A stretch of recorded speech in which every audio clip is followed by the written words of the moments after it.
Hello दोस्तों, मैं सरला Yadav SY Hindi platform पर एक बार फिर से आप सभी का हार्दिक अभिनंदन करती हूं। और आज से हमने शुरू की है ये स्पेशल जो वीडियो है TGT एस्टेट वाले बच्चों के लिए है। और NCERT की जो बुक है आपकी बसंत भाग 2 की आज मैंने शुरुआत कर दी है। बसंत भाग 2, ये बसंत भाग 2 का ही चैप्टर है, हम पक्षी उन्मुक्त गगन के। और जिस बच्चे ने ये नहीं देखी है, आप जो क्या क्या आपके TGT में आएगा, क्या क्या पढ़ना है और कितना मैं पढ़ा चुकी हूँ, उससे ये संबंधित मैं एक वीडियो बना दी है मैंने। कि उसमें टोटल मैंने फुल डिस्क्रिप्शन से बताया है कि बसंत भाग 1 की विषय सूची, बसंत भाग 2 की विषय सूची और बसंत भाग 3 की विषय सूची, तीनों के चैप्टर दिखा दिए हैं। एक में 14 चैप्टर हैं, एक में 15 चैप्टर है और एक में 18 चैप्टर हैं, ताकि आप एस्टिमेट लगाकर अपनी पढ़ाई कर सकें। उस वीडियो को प्लीज़ एक बार आप ज़रूर देख लेना, ताकि आप अपनी 20-25 दिन जो बचे हैं इसकी रणनीति बना सकें। तो आज मैं आप सबके सामने लेकर आई हूँ बसंत भाग 2 का जो है, बसंत नहीं सॉरी ये वसंत है। वसंत भाग 2 का पहला ही अध्याय है। और बसंत भाग जो 1 है, वसंत भाग जो 1 है उसके मैं 7 अध्याय करवा चुकी हूँ। अगर आपने नहीं देखे हैं तो प्लेलिस्ट में जाकर आप बसंत भाग 1 के नाम से आप इन अध्याय को पढ़ सकते हैं, जो कि आपके सिलेबस के अकॉर्डिंग करवाए हैं। अब आगे आता है हमारा हम पक्षी उन्मुक्त गगन के। हम पक्षी उन्मुक्त गगन के ये अध्याय हम पढ़ेंगे। और ये एक कविता है।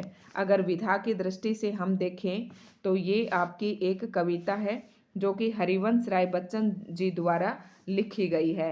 हरिवंश राय बच्चन जी द्वारा लिखी गई है। और इसमें इस कविता का भावार्थ क्या है ये मैं आपको बता दूं। सबसे पहले कविता पढ़ाने से पहले इसमें क्या है, इसका भावार्थ मैं आपको बता ही देती हूँ। हम पक्षी, पक्षी मतलब आपको पता ही है, पक्षी सब जानते हो। और उन्मुक्त का मतलब होता है स्वतंत्र, बिल्कुल स्वतंत्र गगन के हम पक्षी हैं। इस कविता के माध्यम से हरिवंश राय बच्चन जी कहते हैं कि कोई भी जो मनुष्य है वो पराधीन नहीं रहना चाहता, वो स्वाधीन रहना चाहता है। और जैसे कि पक्षी भी बिल्कुल पराधीनता को स्वीकार नहीं करते, वो भी स्वतंत्र रहना चाहते हैं। हमारे ऊपर किसी भी प्रकार का कोई बंधन नहीं होना चाहिए। तो ये इसका मतलब था, क्योंकि आज हम स्वतंत्र हैं तो हमें मन की भी स्वतंत्रता होनी चाहिए। तो पक्षी क्या कहते हैं, हम पक्षी उन्मुक्त गगन के, देख लेते हैं इस कविता में। हम पक्षी उन्मुक्त गगन के, पिंजर बदना गा पाएंगे। मतलब हरिवंश राय बच्चन जी कहते हैं कि पक्षी ये कहते हैं कि हम पक्षी उन्मुक्त, उन्मुक्त मतलब स्वतंत्र आकाश के पक्षी हैं, पिंजर बदना गा पाएंगे। अर्थात कवि ये कहते हैं कि हम पिंजरे में बंद होकर हम गा नहीं पाएंगे। कनक तिलियों से टकराकर पुलकित पंख टूट जाएंगे। कनक तिलियों से मतलब टकराकर पुलकित, कनक होता है सोना और कनक होता है आपका गेहूं के लिए भी प्रयोग किया जाता है। लेकिन यहाँ कनक का मतलब है जो सोने का जो आपका पिंजरा बनाया गया है उसकी जो तिलियां हैं उससे हमारे पैर टकरा कर टूट जाएंगे। ऐसे इस तरीके से चिड़िया पिंजरे के अंदर बंद होती है। तो कह रही है कि ये पक्षी कह रहा है, ये चिड़िया कह रही है कि जो पक्षी कह रहा है कि हम बिल्कुल स्वतंत्र आसमान के पक्षी हैं, हम पिंजरे में बंद होकर नहीं गा सकते। अर्थात कवि के ये इसके कहने का भाव ये है कि हमें स्वतंत्रता बिल्कुल भी पसंद नहीं है। और हमारे जो नाजुक पंख है वो इस पिंजरे की तिलियों से टकराकर हमारे कोमल पंख टूट जाएंगे। तो आगे क्या है ये देख लेते हैं। हम बहता जल पीने वाले, हम बहता जल पीने वाले, पक्षी क्या कह रहे हैं कि हम बहता जल पीने वाले। कवि कह रहा है कि जो पक्षी हैं वो बहते हुए जल को पीना पसंद करते हैं, मर जाएंगे भूखे प्यासे। पक्षी कह रहे हैं कि हम पिंजरे में बंद रहकर भूख प्यास से मर जाएंगे। कहीं भली है कटुक निमोरी, कटुक मतलब कड़वी और निमोरी का मतलब जो नीम का फल होता है उसे निमोरी कहते हैं। कह रहे कि हमारी तो कनक कटोरी की मैदा से, कह रहा कि जो आप कटोरी के अंदर हमें खाने के लिए देते हो उससे कहीं ज़्यादा अच्छी हमें पेड़ की कड़वी निमोरी अच्छी लगती है, क्योंकि उसमें हमारी आज़ादी होती है, उसमें हम स्वतंत्र होते हैं खाने के लिए और हमें नदी का बहता हुआ जल पीना ही अच्छा लगता है। तो इस तरह से देख ले, एक पक्षी भी आज़ाद रहना चाहता है। तो ये उस टाइम लिखी गई थी जब हम गुलाम थे। तो देखो, पक्षी भी स्वतंत्रता को स्वीकार नहीं कर रहे हैं। स्वर्ण श्रृंखला के बंधन में, स्वर्ण मतलब सोना होता है और श्रृंखला मतलब जंजीरें। आप सोने के इन बंधनों में भी अगर आप हमें रखना चाहें तो हमें पसंद नहीं है। अपनी गति उड़ान सब भूले, सॉरी, स्वर्ण श्रृंखला के बंधन में अपनी गति उड़ान सब भूले। पक्षी कह रहे हैं कि आपने जो इन सोने की श्रृंखलाओं में, जंजीरों में आपने हमें बांध दिया है, उसमें हम अपनी उड़ान को और अपनी गति को भूल गए हैं। बस सपनों में देख रहे हैं तरु की फुनगी पर के झूले।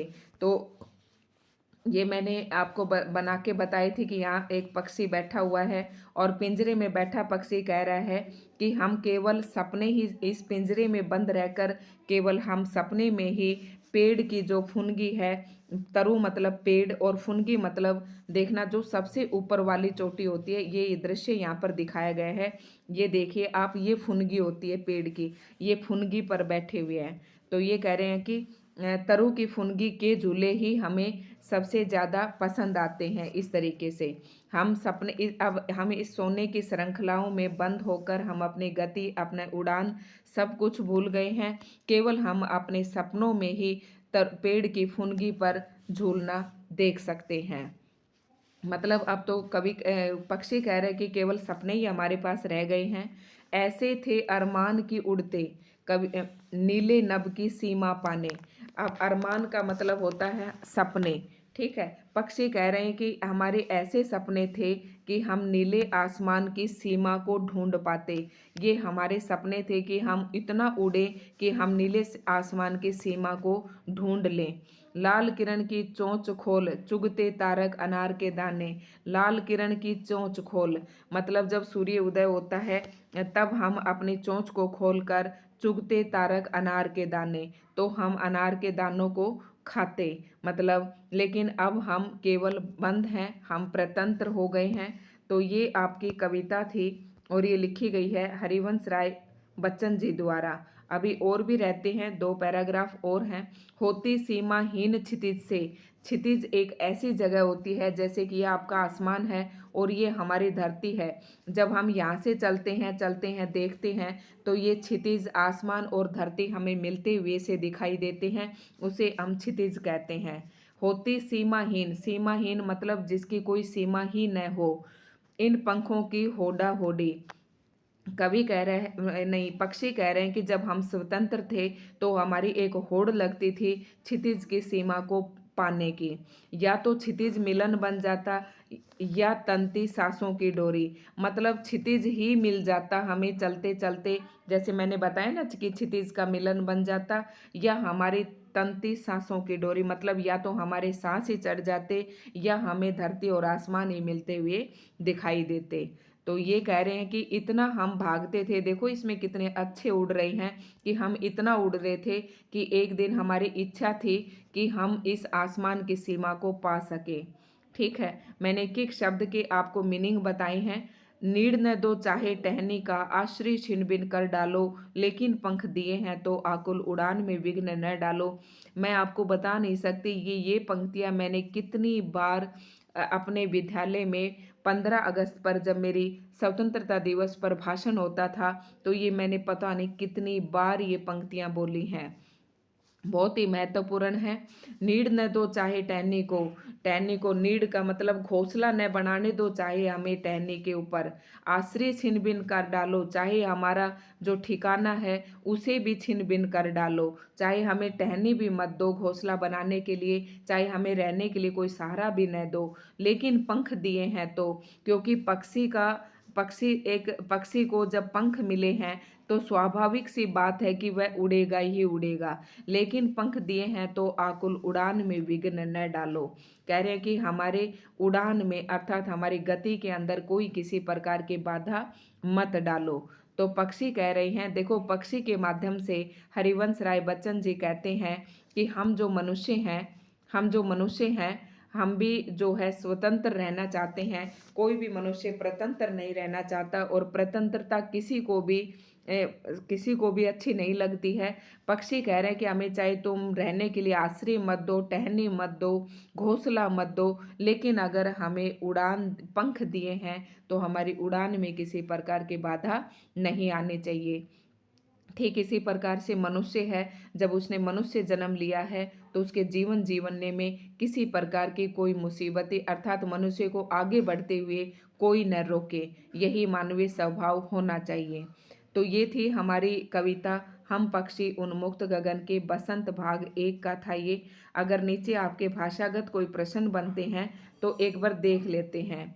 मतलब ये देखो एक यहाँ पर भावार्थ दिया, इस तरीके के प्रश्न तो शायद आपसे कैसे ही पूछेंगे, या तो क्षितिज मिलन बन जाता या तंती सांसों की डोरी।